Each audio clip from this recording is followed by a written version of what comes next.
those who have this question in your mind, which means, are we selling away the lands? No, this infrastructure, national monetization pipeline is talking about brownfield assets which need to be better monetized.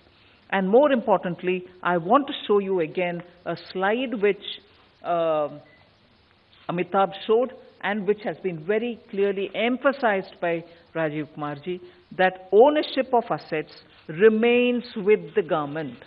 That was a slide shown. I'm just showing it here. The ownership remains of those assets with the government, and there will be a mandatory hand back. They'll have to give back after a certain time. So let there not be any confusion, oh, this government is selling away. No, these are assets, brownfield, which will be still with the ownership of the government. And the second most important point here is that the contractual partnerships which we will enter in executing this monetization pipeline will be with full KPIs and performance standards ensured. So the KPIs and performance standards will have to be complied with for getting through the monetization pipeline.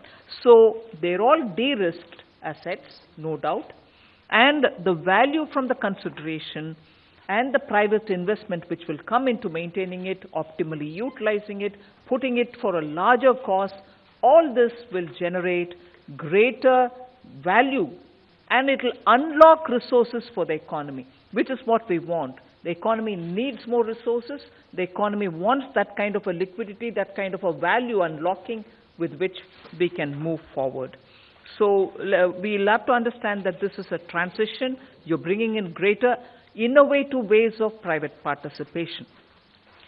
Examples were given of InvITs, which are being very popularly used by the highways, National Highways Authority.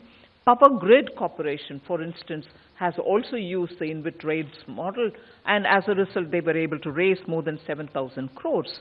So I think it's important that India recognizes that time has come for making the most out of our assets, and in this pipeline, we've listed that out so that they can be better monetized.